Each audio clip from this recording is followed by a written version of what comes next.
Alrighty, so today we are doing an introduction to sawing. So I wanted to make sure before we start that you have the proper tools out. The first thing you're going to want to do is put on your safety glasses. If you already have eyeglasses, this is fine, but we're going to put our safety glasses on.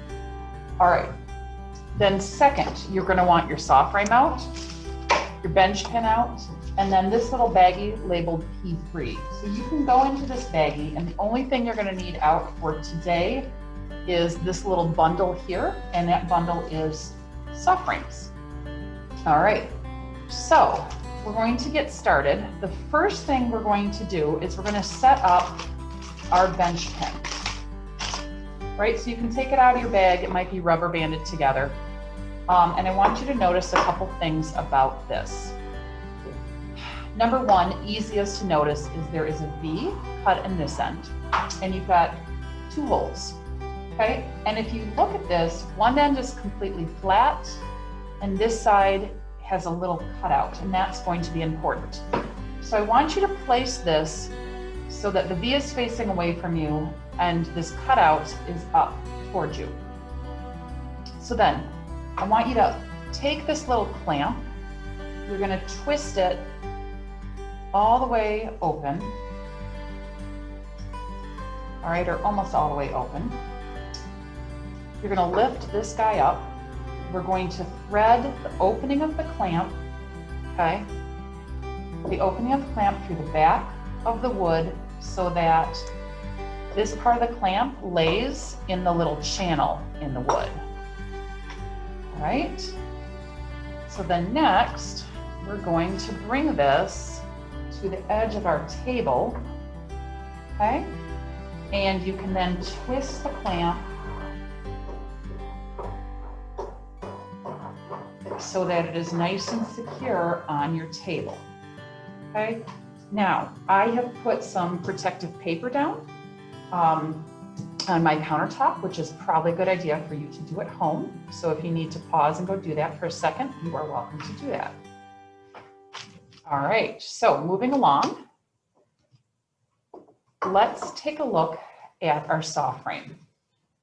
All right, so yours may look a little bit different. There's a couple different models that went home, but essentially they're going to have four of the same things. They all should have a handle, and then they should have three adjustable screws, okay? And they have these little wing ends on them. All right. So we don't want to play too much with those yet, but we are going to diagram these. All right. So if I am laying this right in front of me, and I want you to lay yours just like mine, we're going to call this one A. We're going to call this one B. And we're going to call this guy C. All right. So A is right above the handle, B, and then C is on the outside. Okay. So the first thing I want you to do is flip this up facing you, and I want you to look at A.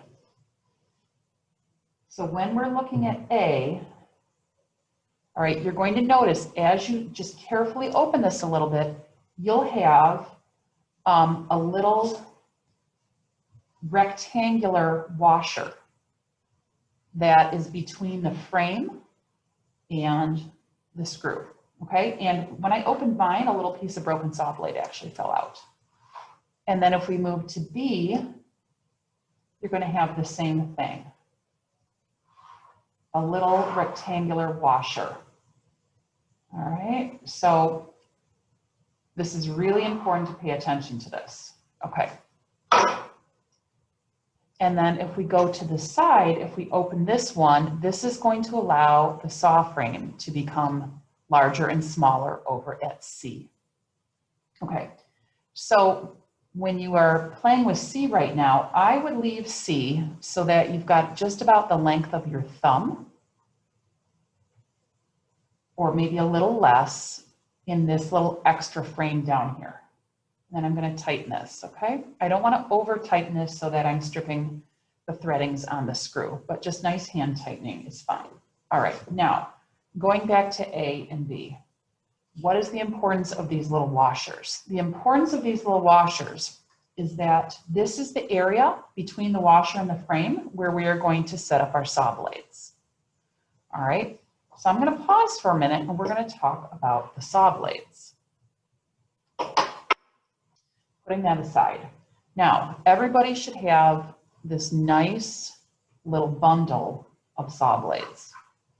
All right, and it's really important to have those safety glasses on. And you'll see this little bundle of saw blades here. Everyone got a dozen, which hopefully is more than enough, but if you run into problems, let me know. So these are all bound together with this really fine wire. So you're going to have to kind of find the end of the wire. You can kind of like pull it up with your fingernails. And you're going to want to slowly unwind this. And it may come apart in pieces. And then you're going to want to make sure that these little pieces of wire get thrown away, that they don't end up, like we talked about, on the floor or in furniture or any place where it could come to haunt you later, because that would be very uncomfortable. So like mine broke here, so I'm going to go to the other end here and I'm going to kind of pick this apart. So this is going to take a minute to do this. So go ahead, take a minute and unwind this so that these little saw blades come apart in individual pieces. All right, so when you have successfully unbundled these, and I'm not going to lie, it may take some of you an extra minute or two, depending on how easily your wire wrap comes off. You're going to notice that you should have a dozen of these. Now, I want you to just take one aside and then carefully pick the rest up and then put them back into your little baggie. All right. And you are probably looking at this right now thinking, how in the world is this supposed to do anything? So something to know about this right now is that this particular saw blade, all right, is the number 2/0, okay? So that is just the size of the blade. And a number 2/0 is smaller than, let's say, a number 2. All right. So when we look at saw blades, we look at their sizes when we buy them based on the size and the number of teeth on the blade.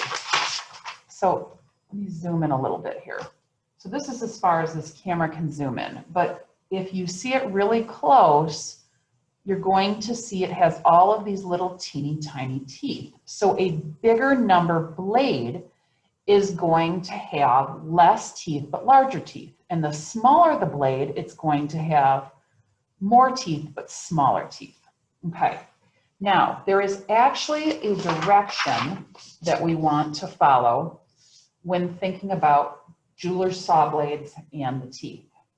All right. So jeweler's saw blades teeth are kind of like Christmas trees. All right. Where they are going to be stacked in a diagonal stack. All right. And the angle should go down and across this horizontal, this is the straight. So when we're looking at these, the catch comes when the blade is going in a downward motion.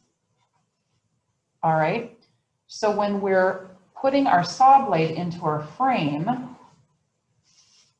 going to back this up a little bit. We want our teeth to be facing down and out. All right. So we want our saw blade teeth to be going down and out. All right. We don't want to be down and out, but that's how we want our blades to be. down and out. Okay, so let's see what that looks like in reality, and how the heck am I supposed to see that on these eensy, teensy, tiny little blades? Well, I don't expect you to see that because I can't see that. You might be able to because you're way younger than me, but what I'm going to do is, this is called the clothing test. Okay, I'm going to take my sleeve and I'm going to gently run this saw blade over my sleeve. And right now, as I'm doing it, I'm really not getting any catching, okay?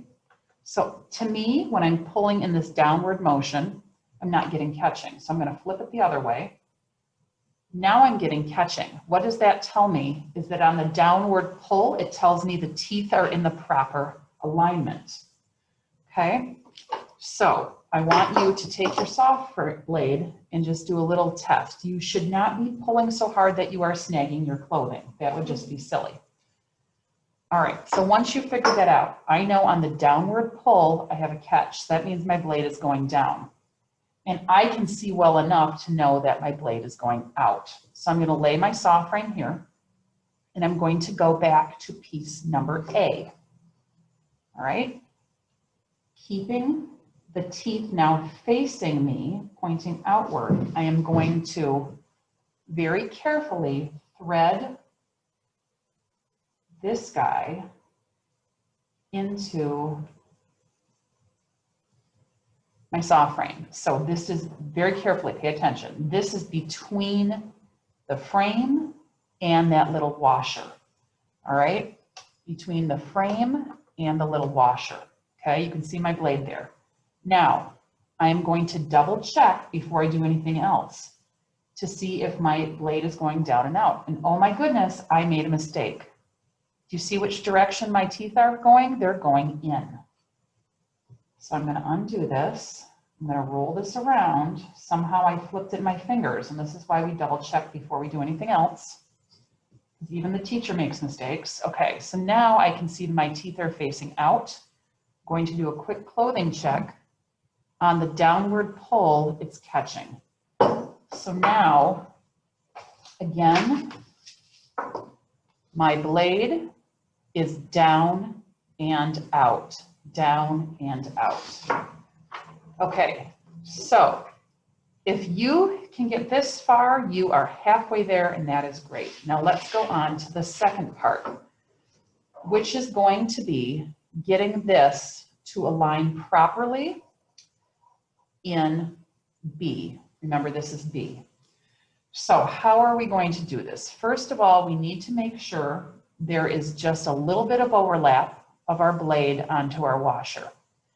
If there's no overlap at all, or if you are already at the end of the washer, you're going to want to adjust C. All right, so let me show you.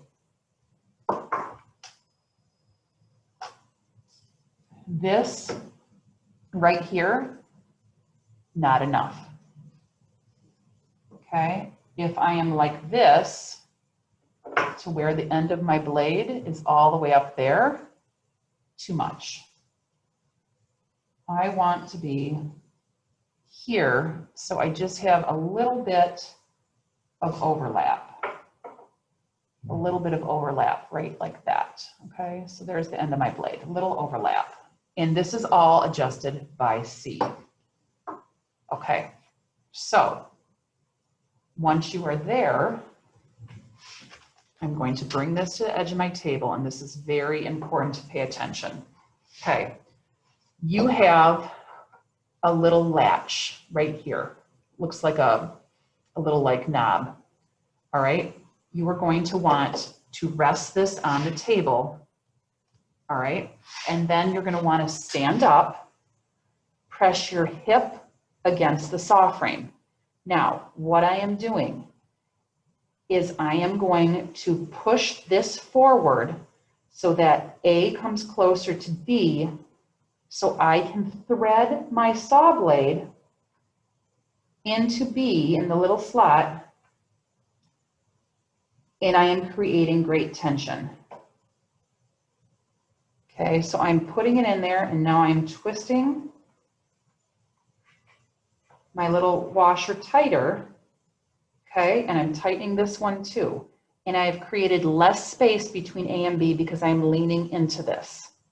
I've got it against my hip or the top of my thigh there, okay? Then, this is the beautiful part right here. When this is together, I'm going to give this a little flick. You hear that high-pitched ping? I'll do it again. Ping, ping, ping. You want to hear a high-pitch ping. A high-pitch ping. All right. If you hear the ping, you have passed the first part of sawing. Okay, so again, we should hear a ping, a high-pitched ping. All right, and then we want to make sure again on the downward stroke that we are there. And that is the first part and almost the most difficult thing that we need to learn today.